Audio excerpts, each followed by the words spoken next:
Steph and Curry. Is that hoodie Steph? Yes, it is. The reigning champion Golden State Warriors warming up to take on the Grizzlies in Memphis. Tip-off is coming up in minutes on NBA TV. And we know it's been only 2 games, but let's take a look at the top assist percentage thus far this season. The Warriors are, of course, known to move the ball well. They're assisting nearly 80% of their field goals thus far. The closest teams are assisting at 66%. By comparison, the NBA record is 72.7%. That was the 2002-2003 Utah Jazz with both John Stockton, Mark Jackson. You may have heard those names before. But it's not just fun to watch. It's also incredibly effective watching these guys move the ball, Coach. So does that mean that out of every 10 baskets, 8 of them, 8 are being assisted? Basically, how about if we had a rule in the NBA that a basket doesn't count unless it comes via an assist? Well, then 80%.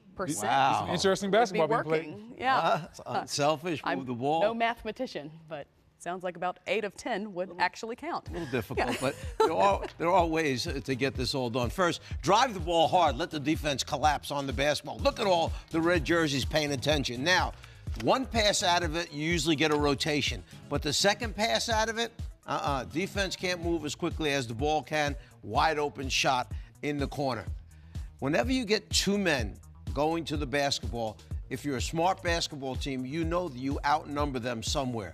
So when they start the offense, here's the 2 defenders jumping out on Thompson. Well, now it's a 2-on-1 offensively. It's just a matter of West knowing who's in the corner. You get a wide open 3 for Kevin Durant.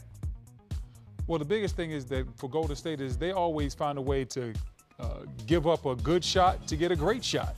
And no one plays selfish. No one worries about themselves. They're just worried about the ball movement, the next shot. Then they have so much shooting on the perimeter, and they have great spacing that they put teams in a bind. It is so hard to chase the ball. I would much rather play a team that wants to play one-on-one and we can load up on you. That's easy to defend. But when you have a team with elite shooters that are all unselfish and they are passing that ball around the perimeter, it's very hard to stop, and that's why they're the defending champions. Because that's the thing, the extra pass doesn't mean much if you don't have the offensive weapons to knock it down.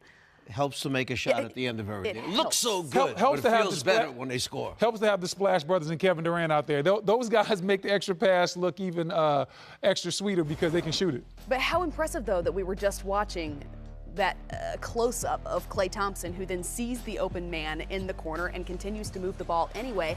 We were worried about these guys. Well, I wasn't.